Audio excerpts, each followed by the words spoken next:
శ్రీ శ్రవణ ఛానల్‌కి చిన్నారులందరికీ, శ్రోతలందరికీ కూడాను మరొక్కసారి స్వాగతం. ఈరోజు మనం కార్తీక పురాణంలో తృతీయ అధ్యాయం చెప్పుకోబోతున్నాం. బ్రహ్మర్షి అయిన శ్రీ వశిష్ఠ మహర్షి రాజర్షి అయిన జనకుడికి ఇలా చెప్తున్నాడు. ఏమని? రాజా, స్నాన, దాన, జప, తపాలలో దేనిని గాని ఈ కార్తీక మాసంలో ఏ కొద్దిగా కూడా పాటించినప్పటికీ కూడా అది అక్షయమైన ఫలాన్నిస్తుంది. ఎవరైతే సుఖలాలసులై శరీర కష్టానికి జడిసి కార్తీక వ్రతాన్ని ఆచరించరో అటువంటి వాళ్ళు 100 జన్మలు కుక్కలుగా పుడతారు అంటూ చెప్పారు. పౌర్ణమ్యాం కార్తీకమాసి స్నానాం దీసునాచరన్ కోటి జన్మసు చండాలయోనో సంజాయతే నృప క్రమాద్యోనౌ సముత్పన్నో భవతి బ్రహ్మరాక్షసః అత్రైవోదాహరంతి మమితిహాసం పురాతనం.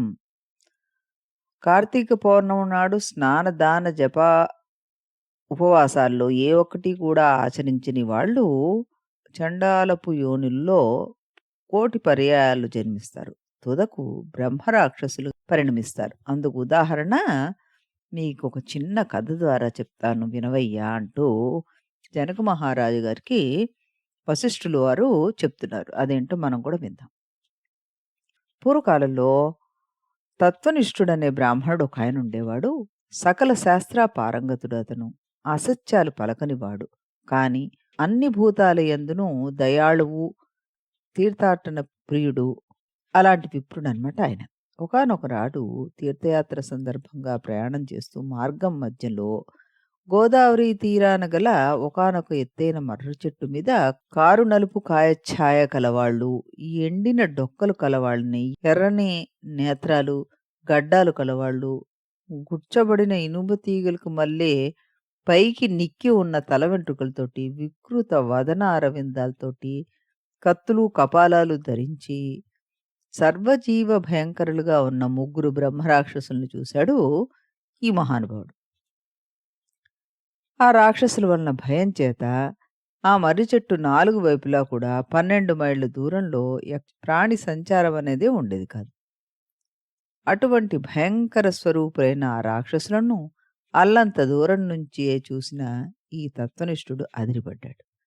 దాంతో పాటే ఆ రాక్షసుడు కూడా తనను చూడడంతో మరింత భయపడిన వాడై భయచిత్తంతోటి శ్రీహరిని స్మరించట. త్రాహి దేవేశ లోకేశ త్రాహి నారాయణావ్యయ సమస్త భయ విద్వంసిన్ త్రాహి మాం శరణాగతం వ్యాసం పశ్యామి దేవేశే త్వతోహం జగదీశ్వర. దేవతలకు లోకాలకు కూడా యజమానివైన వాడా, ఓ నారాయణ అవ్యయ, నన్ను కాపాడవయ్యా, అన్ని రకాల భయాలను అంతం చేసేవాడా, నిన్నే శరణు కోరుతున్నాను, నన్ను రక్షించు. ఓ జగదీశ్వర, నువ్వు తప్ప ఇంకొక దిక్కు ఎవరూ నాకు లేరు, నన్ను కాపాడు మహానుభావ అంటూ ఎలుగెత్తి స్మరించట. అతను పట్టుకుని వధించాలని అనే ఆలోచనతోటి ఆ రాక్షస త్రయం అతని వెనకాలే పరిగెత్తసాగింది. ఆ రాక్షసులు అతని దగ్గరికి చేరిన కొద్దీ ఈ విప్రుడి తేజస్సు కంటబడ్డం వల్ల, తెరిపి లేకుండా అతని చేత స్మరించబడుతున్న హరినామాలు చెవులు పడ్డం వల్ల వెంటనే వారికి జ్ఞానోదయమైందిట. అదే తడవుగా ఆ బ్రాహ్మణుడికి ఎదురుగా చేరుకుని దండ ప్రమాణాలు ఆచరించి అతనికి తమ వలన కీడు కలగబోదని చెప్పి, ఓ బ్రాహ్మణుడా, నీ దర్శనంతోటి మా పాపాలన్నీ నశించిపోయాయ్యా అని పునః పునః నమస్కారం చేశారట. వారి నమ్రతకు కుదుటపడిన హృదయంతోటి తత్వనిష్ఠుడు, మీరెవరు? ఏ పనులు చేయడం వల్ల ఇలా అయిపోయారు? మీ మాటలేమో బుద్ధిమంతులు మాట్లాడిన మాటల్లా ఉన్నాయి. మరి ఈ వికృత రూపాలేమిటి? వివరంగా చెప్పండి అన్నట్ట. అప్పుడు అందులో ఒకడు ఒక కథ చెప్తున్నాడు. ఏమని? విప్రోత్తమ, నేను ద్రావిడునను. ద్రవిడ దేశం నందలి మందరం అనే గ్రామాధికారి అయిన నేను కులానికి బ్రాహ్మణ్ణి అయిన గుణానికి కుటిలుణ్ణి. నా కుటుంబ శ్రేయస్సుకై అనేక మంది విప్రుల విత్తాన్ని హరించాను నేను. బంధువులకు గాని బ్రాహ్మణులకు గాని ఏనాడు పట్టెడన్నం పెట్టిన పాపాన్ని ఎరగను నేను. నయవంచనలతోటి బ్రాహ్మణ ధనాన్ని అపహరించడం చేత నా కుటుంబం నాతో సహా 7 తరాల వాళ్ళు అధోగతి పాలైపోయారు. మరణాంతరము దుస్సాహమైన నరకయాతనలు అనుభవించి చివరికిలా బ్రహ్మరాక్షసుడినయ్యాను. కృపాయత్త చిత్తుడువై నాకు ముక్తినిచ్చే యుక్తిని చెప్పు అంటూ ఆయన్నే బ్రతిమలాడట. ఇక రెండో వాడిని అడిగితే ఆయనన్నట్ట, నేను ఆంధ్రుడను. నిత్యము నా తల్లిదండ్రులతోటి కలహించేసి, వాడిని దూషిస్తూ ఉండేవాడిని. నేను నా భార్య పిల్లలతోటి మృష్టాన్నాన్ని తింటూ తల్లిదండ్రులకు మాత్రం చద్దికూటిని పడేసిన వాడిని. బంధువులకి వాళ్ళకి ఒక్కనాడు కూడా అన్నం పెట్టలేదు నేను. విపరీతంగా ధనార్జన చేసి ఆ కావరంతోటి బతికేవాడిని. ఆ శరీరం కాలం చేశాక నరకాన పడి ఘోరాతి ఘోరమైన బాధల నుంచి చివరికి ఇక్కడికి పరిణమించాను. ఆ ద్రావుడి వల్లనే నాకు కూడా ఏదైనా ముక్తి మార్గం చెప్పు అంటూ ఆయన్నడిగట. ఇక లాస్ట్ అతను, ఓ సదాచార సంపన్నుడా! నేను ఆంధ్రదేశపు బ్రాహ్మణుడును. విష్ణువాలయంలో పూజారిగా ఉండేవాడిని. కామకుడిని, అహంభావిని. కఠిన వచనాలు పలికేవాడిని. నేను భక్తులు స్వామివారికి అర్పించే కైంకర్యాలన్నింటినీ నా వేశ్యలకు అందజేసి విష్ణు సేవలను సక్రమంగా చేయక గర్వంతో తిరిగేవాడిని. చివరికి గుడి దీపాల్లో నూనె కూడా హరించి వేశ్యలకు ధారపోసి వారితో సంభోగ సుఖాలను అనుభవిస్తూ పాపపుణ్య విచక్షణారహితున్నై ప్రవర్తించాను. ఆ నా దోషాలకు ప్రతిఫలంగా నరకం చవిచూసి అనంతరం భూమిపైన నానావిధ హీన యోనులలోనూ నానా నీచ జన్మలను ఎత్తి కట్టకడకి ఇదిగో ఈ బ్రహ్మరాక్షసుడి రూపాన్ని సంపాదించుకున్నాను. నన్ను మన్నించి మరల జన్మించే అవసరం లేకుండా మోక్షాన్ని పొందే మార్గాన్ని మీరే చెప్పాలి అంటూ ముగ్గురు ఆయన కాళ్ళ మీద పడ్డారట. తమ తమ పూర్వ భవకృత మహాగరాశికి అంటే మహాపాపరాశికి ఎంతగానో పశ్చాత్తాపడుతున్న ఆ రక్కసులకి అభయం ఇచ్చి భయపడకండి. నాతో కలిసి కార్తీక స్నానానికి రండి, మీ సమస్త దోషాలు పోతాయని చెప్పి వారిని వెంట తీసుకుని బయలుదేరాడు ఈ బ్రాహ్మణోత్తముడు. చివరికి కావేరి నదిని చేరారు. అక్కడ తత్వనిష్ఠుడు బ్రహ్మరాక్షసుల నిమిత్తమై సంకల్పం చేసి తాను స్వయంగా ముందు స్నానం చేసి ఆ తర్వాత ఈ బ్రహ్మరాక్షసుల చేత చేయించట. అమూకానాం బ్రహ్మరాక్షసత్వ నివారణార్థం అస్యాం కావేర్యాం ప్రాతఃస్నానమహం కరిష్యే అనే సంకల్పంతో అతడు విధి విధానంగా స్నానం చేసి తత్ఫలాన్ని బ్రహ్మరాక్షసులకు దారబోయగా వాడు వెంటనే విగత దోషులు దివ్య వేషాలు ధరించి వైకుంఠానికి ప్రయాణమయ్యాట. అప్పుడు వశిష్ఠ మహర్షి జనకుడికి చెప్తున్నారు, విదేహరాజా, అజ్ఞానం వల్ల కానీ మోహ ప్రలోభాల వల్ల కానీ ఏ కారణం చేతనైతే గాని ఈ కార్తీక మాస సూర్యోదయ కాలాన కావేరీ నదిలో స్నానం ఆచరించి విష్ణువును పూజించిన వాళ్ళకి నిస్సందేహంగా 10,000 యజ్ఞాలు చేసిన ఫలితం కలుగుతుందయ్యా. అందువల్ల ఏదో ఒక ఉపాయం చేసైనా సరే కార్తీకంలో కావేరీ స్నానాన్ని తప్పకుండా చెయ్యాలి. కావేరిలో సాధ్యం కాకపోతే గోదావరిలోనైనా మరెక్కడైనా సరే ప్రాతఃస్నానం మాత్రం చేసి తీరాలి. అలా ఎవరైతే కార్తీక దామోదర ప్రీతిగా ప్రాతఃస్నానం చెయ్యరో వాళ్ళు 10 జన్మలు పైన చెప్పినట్టుగానే చండాలపు యోనుల్లో పుడతారు. అనంతరం ఊరపందులుగా జన్మిస్తారు సుమా అంటూ చెప్పారట. కాబట్టి ఎలాంటి మీమాంస లేకుండా స్త్రీలు గాని, పురుషులు గాని అందరూ కార్తీక మాసంలో నదీ స్నానం చేయొచ్చు, ఆచరించాలి అంటూ చెప్పారు. ఇక జనకుడు ఇప్పుడు అడుగుతున్నాడు. ఇది చతుర్థ అధ్యాయం అన్నమాట. ఏమని అడుగుతున్నాడు? ఏ బ్రహ్మర్షి, నువ్వు ఇంతవరకు కార్తీక మహత్యాన్ని అసాధారణ ధోరణిలో చెప్పావు. అయితే ఏ సంకల్పంతో ఏ వ్రతం ఆచరించాలో, ఏ ఏ దానాలు చెయ్యాలో కూడా తెలియచేయండి మహాప్రభువు అంటూ అడిగాట. వశిష్ఠ మహర్షి అన్నారు, అన్ని పాపాలను మన్ను చేసేది, పుణ్యాలను అగణ్యాలను మార్చేది అయిన ఈ కార్తీక వ్రతానికి ఫలానా సంకల్పం అనేది హాస్యాస్పదమైన విషయం. ఈ కార్తీక వ్రతం ఆచరించడం వల్ల నశించనంతటి పాపం అనేది ఇంక ఈ ప్రపంచంలో పుట్టనే లేదు. అందువల్ల ఈ వ్రతం ఆచరించడం వల్ల నశించని పాపం అంటూ ఏదీ లేదయ్యా. చెప్తాను విను వ్రత ధర్మాలను వాటి ఫలాలని అంటూ చెప్తున్నారు ఆయన. ఏమని? కార్తీక మాసం సాయంకాలం శివాలయంలో దీపారాధన చేయడం వల్ల అనంతమైన ఫలం వస్తుంది. శివాలయ గోపుర ద్వార శిఖరాలయందు గాని శివలింగ సన్నిధి గాని దీపారాధన చేయడం వలన అన్ని పాపాలు అంతరించిపోతాయి. ఎవరైతే కార్తీకంలో శివాలయంలో ఆవునేతితో గాని నువ్వులతో గాని ఇప్ప నారింజ నూనెలతో గాని దీప సమర్పణ చేస్తారో వాళ్ళు ధర్మవేత్తలవుతారు. ఆఖరికి ఆమోదపు దీపాన్నైనా సమర్పించినా వాళ్ళు అత్యంత కనీసము కాంక్షతో అయినా గాని, నలుగురు ముందు బడాయి కోసం అయినా గాని వీళ్ళు ఆ దీపాన్ని వెలిగించినా వాళ్ళు శివప్రియులైపోతారు.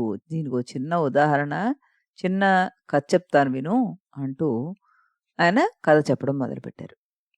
పూర్వం పాంచాల దేశాన్ని పరిపాలించే మహారాజొకడు కుబేరుణ్ణి మించిన సంపద కూర్చుకొని కొడుకులు లేని కారణంగా కృంగిపోయాడు. తపస్సుకు కూర్చున్నాడు. మధ్యకాలంలో అటుగా వచ్చిన పిప్పలుడనే మహాముని తపస్సుకు కారణం ఏమిటని అడిగి తెలుసుకుని, ఓ రాజా, ఈ మాత్రపు కోరికకు తపస్సుతో పనిలేదు. కార్తీక మాసంలో శివప్రీతిగా వ్రతం ఆచరించి బ్రాహ్మణులను దీపదాన దక్షిణలతో సంతోషపెట్టు. అలా చేస్తే నీకు తప్పక పుత్ర సంతానం కలుగుతుందని చెప్పాడు. ఋషి వాక్యాన్ని శిరోధార్యంగా తలచి ఆ పాంచాలుడు తన పట్టణాన్ని చేరి కార్తీక వ్రతం ఆచరించి శివప్రీతికై బ్రాహ్మణులను దీపదానాలను చేశాడు. తత్ఫలితంగా మహారాణి నెల తప్పి యుక్త కాలంలో ఒక కొడుకుని ప్రసవించింది. రాజదంపతులు ఆ శిశువుకి శత్రుజిత్ అంటూ పేరు పెట్టుకున్నారు. ఈ శత్రుజిత్ పెరిగి పెద్దవాడై వీరుడయ్యాడు. కానీ వేశ్యాంగణలోలుడైపోయాడు. అప్పటికీ తృప్తి చెందక పరస్త్రీరక్తుడై యుక్తాయుక్త విచక్షణ నాస్తికుడై శాస్త్రధిక్కారమైన వర్ణసంకర కారకుడై హితవు చెప్పవచ్చిన వారిని చంపుతానని బెదిరిస్తూ స్వేచ్ఛాచారి అయి ప్రవర్తించసాగాడు. అటువంటి సందర్భంలో సౌందర్య రాశి చక్కటి పలుకులు పలికే ఒక బ్రాహ్మణ పత్ని తారసిల్లింది. శత్రుజిత్తు ఆమె పట్ల మోహితుడాడు. అసమాన సౌందర్య శౌర్య తేజ విరాజితుడైన యువరాజు పట్ల ఆ బ్రాహ్మణ స్త్రీ కూడాను మోజు పెంచుకుంది. ఆ కారణం చేత ఆవిడ ఒకరోజు తన భర్త నిద్రపోగానే సంకేత స్థలంలో రాజకుమార్ని కలిసి అతనితోటి సమయాన్ని గడిపింది. ఇది రోజు జరగడం మొదలుపెట్టింది.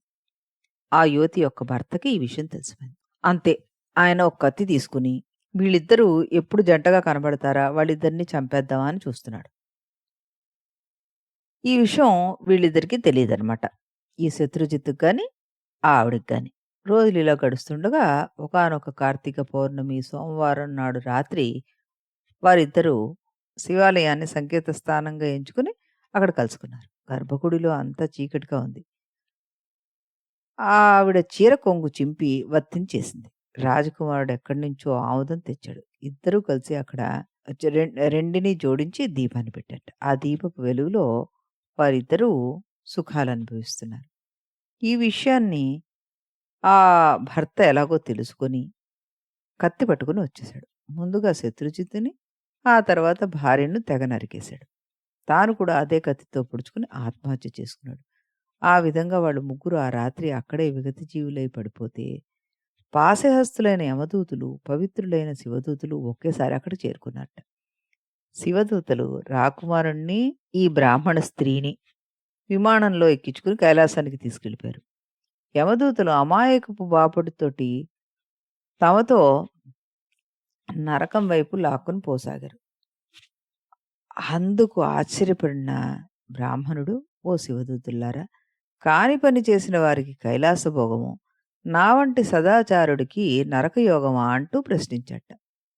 అప్పుడు ఆ శివదూతలు అన్నట్ట, వీరెంత పాపాత్ములైనా ఈరోజు కార్తీక పౌర్ణమి సోమవారం కాబట్టి శివాలయంలో, అందులో శిథిలమైన శివాలయానికి ఎదురుగా దీపారాధన చేశారు.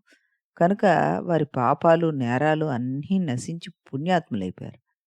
ఏ కారణం చేతనైనా సరే కార్తీక మాసంలో అందున పౌర్ణిమ నాడు సోమవారం దేవాలయంలో దీపారాధన చేయడం వల్ల అత్యధిక పుణ్యమైన వీళ్ళకి లభించి వీళ్ళ పాపాన్నంతా నశింపజేసింది.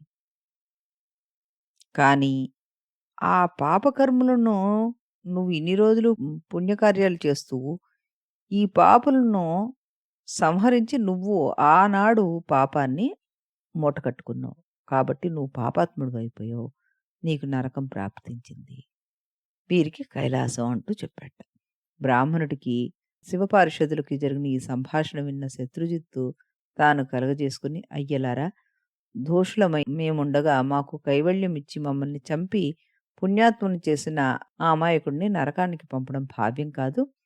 కార్తీక మాసం దొడ్డదైతే అందున పౌర్ణిమ గొప్పదైతే, సోమవారం మరీ ఘనమైనది అయితే, దీపారాధన మరీ పుణ్యకరమైనది అయితే, మాతో పాటే కలిసి మరణించిన ఆ బాపటికి కూడా కైలాసమియ్యక తప్పదని బాధించట.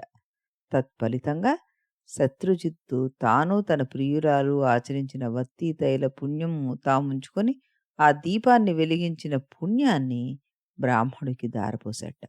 శివదూతల ఆ విప్రుణ్ణి కూడాను యమదూతల నుండి విడిపించి తమతో పాటు కైలాసానికి తీసుకెళ్లారు. కాబట్టి ఓ జనకర మహారాజా, కార్తీక మాసంలో తప్పనిసరిగా శివాలయంలో గాని, విష్ణువాలయంలో గాని దీపారాధన చేసి తీరాలి. ఇలా నెల పొడుగునా చేసిన వాళ్ళు జ్ఞానులై తద్వారా మోక్షాన్ని పొందగలరు. అందులో శివాలయంలో చేసిన దీపారాధన నిరంతరం మోక్షప్రదాయనిగా గుర్తించు. నా మాట విని కార్తీక మాసం నెల పొడుగునాను శివాలయంలో దీపారాధన చేయమంటూ చెప్పారట. ఇది స్కంద పురాణాంతర్గతమైన కార్తీక మాహత్యంలో మనం చతుర్థ అధ్యాయం సమాప్తి చేసుకున్నాం అన్నమాట. మళ్ళీ మనం రేపు పంచమో అధ్యాయం విందాం. అంతవరకు సెలవు.